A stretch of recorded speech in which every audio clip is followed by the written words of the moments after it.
Cease fire America, Iran, Israel మధ్య 2 వారాల పాటు కాల్పుల విరమణ ఒప్పందం. డెడ్ లైన్ కు 90 నిమిషాల ముందు ప్రకటించిన ట్రంప్ సీజ్ ఫైర్ చేసుకోవాలని ట్రంప్ ను హార్మోజ్ ను తెరవాలని ఇరాన్ ను ట్యాగ్ చేస్తూ పాక్ ప్రధాని ఎక్స్ లో పోస్ట్. వైట్ హౌస్ లో క్లోజ్ డోర్ మీటింగ్. పాక్ ప్రధానితో మాట్లాడాక కాల్పుల విరమణ నిర్ణయం అనంతరం ట్రూత్ సోషల్ మీడియాలో ట్రంప్ పోస్ట్. చూడండి ఇక్కడ క్లియర్ గా ఏమర్థమవుతుంది, పాకిస్తాన్ యుద్ధం ఆపినట్టు కనపడుతుంది.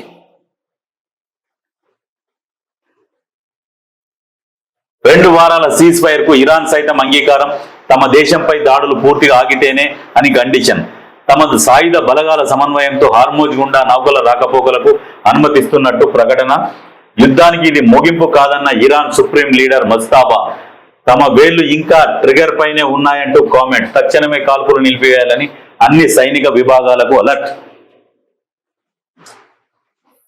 అయితే ఇక్కడ మీది మాటకైతే 90 రోజులు సమయం తీసుకున్నారు. ఈ 90 రోజులు ఎన్ని రోజులు?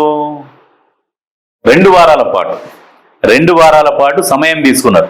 ఈ 2 వారాలలో ఏం చేస్తుంది అంటే అమెరికా ఈ ఆయుధ సామాగ్రిని కూడబెట్టుకుంటుంది, అక్కడి నుంచి ఇజ్రాయిల్లో పెట్టుకుంటుంది, డంప్ చేసుకుంటుంది. మిగతా దేశాల నుంచి మొత్తం ఆయుధ సామాగ్రి రెడీ చేసుకొని పెట్టుకొని నెక్స్ట్ మళ్ళీ వార్నింగ్లు స్టార్ట్ చేస్తుంది.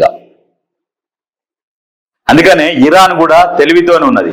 అయితే యుద్ధము సరే సీజ్ ద ఫైర్ ఆగాలి ఆప్తమని అన్నారు. అన్నోళ్ళు మళ్ళీ ఏం చేశారు, 10 నిమిషాల్లోనే 100 బాంబులు, 254 మంది మృతి, 100 మందికి పైగా గాయాలు. లెబనాన్ లో ఇజ్రాయెల్ భీకర దాడులు, 100 చోట్ల అటాక్స్.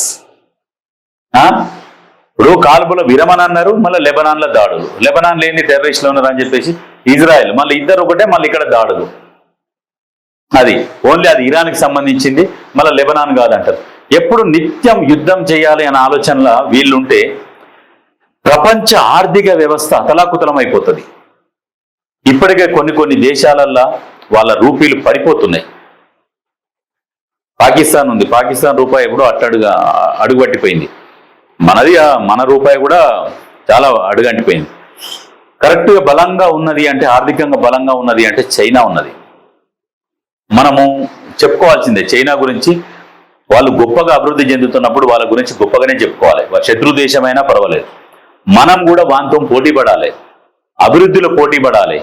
ఆ దిశగా మనం పనిచేసుకుంటూ పోవాలి. కానీ ఎంతసేపటికి దేశం కోసం, మనం ధర్మం కోసం, మన దేవుడి కోసం అనుకుంటా మేమేదో చేసేస్తాం, భారతదేశాన్ని ప్రపంచ నెంబర్ 1 చేస్తాం, మాటలలో నెంబర్ 1 చేసి చేతలలో 0 చేసిన రాజకీయ నాయకులు ఎవరంటే మోడీ, ఆ బీజేపీ ప్రభుత్వం చేసింది.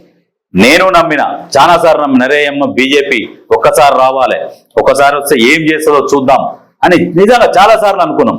అరే బీజేపీ వస్తే ఏం చేస్తుందో చూద్దాం, ఎట్లా పరిపాలిస్తుందో ఒకసారి చూడాలి. మొత్తం పాకిస్తాన్ లేకుండా చేస్తుంది, బంగ్లాదేశ్ లేకుండా చేస్తుంది, మొత్తం ప్రశాంతంగా ఉంటుంది. ఇక దేశం మొత్తం ఎక్క టెర్రరిస్ట్ ఉండదు, ఏది ఉండదు, ఏ లొల్లి ఉండదు అని అనుకున్నాం. బీజేపీ వచ్చినాక ఏం చేసింది? బెంగాల్లో ఎన్ని కోట్ల మంది ఉన్నారు? రోహింగ్యాలు ఎంతమంది ఉన్నారు? ఆ రోహింగ్యాలు ఎమ్మడివాడి ఇండియన్స్ ని కొడుతున్నారు, ఇండ్లకు జొరబడి. ఏం చేస్తుంది బీజేపీ అంటే వీళ్ళకట మళ్ళీ బెంగాల్ అధికారం లేయాలంట. కేంద్రం అధికారం సరిపోదా? సైనిక బలగాలు లేవా? ఒకనొక జొర్రి గుంజుకొచ్చి బయటపడేసి తరిమేది తెలియదా? చెయ్యాలనుకుంటే ఎట్లయినా చేయవచ్చు, ఏవి అడ్డం కాదు. వేయాలనుకుంటే ఏది అడ్డం కాదు. కానీ మీరు చేస్తలేరు. కేంద్రంలో అధికారంలోకి వస్తే ఏదైనా చేస్తామన్నారు, ఏం చేయలే. కాబట్టి జనాలకు కూడా చెప్తున్న, ప్రజలకు బీజేపీ వల్ల ఏమీ కాదు. వాళ్ళు రాజకీయంగా అధికారంలో శాశ్వతంగా ఉండడం కోసం ప్రయత్నాలు చేస్తారు తప్పితే వాళ్ళతోని ఏమీ కాదు. భవిష్యత్తులో ఒకవేళ ఎంఐఎం పార్టీ కనుక దేశాన్ని పరిపాలిస్తే కూడా వాళ్ళు పాకిస్తాన్, బంగ్లాదేశ్ని కూడా నిలువరించగలుగుతారు వాళ్ళు. ఎందుకంటే మన ఇంటి మీదకి వచ్చినప్పుడు ఎవరమైనా ఎదిరిస్తాం. సేమ్ రేపు ఎంఐఎం వాళ్ళు వచ్చినా కానీ మా దేశం అని కొట్లాడతారు, పాకిస్తాన్తోనే బంగ్లాదేశ్. ఇప్పుడు పాకిస్తాన్, బంగ్లాదేశ్, ఆఫ్ఘనిస్తాన్ కొట్టుకుంటలేవా? మరి వాళ్ళు ఒకటే కదా కమ్యూనిటీ, ఎందుకు కొట్టుకుంటారు?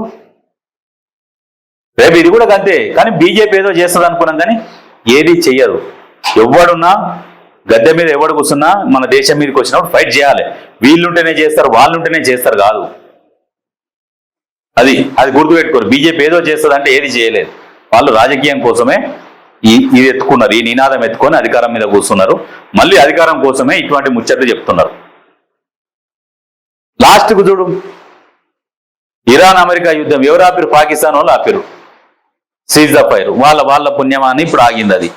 ఇప్పుడు ఆ హార్మూజు దారి ఓపెన్ చేసిరు, మళ్ళా దన ఇక చమురును నిల్వలు చేసుకోవాలి ఇక.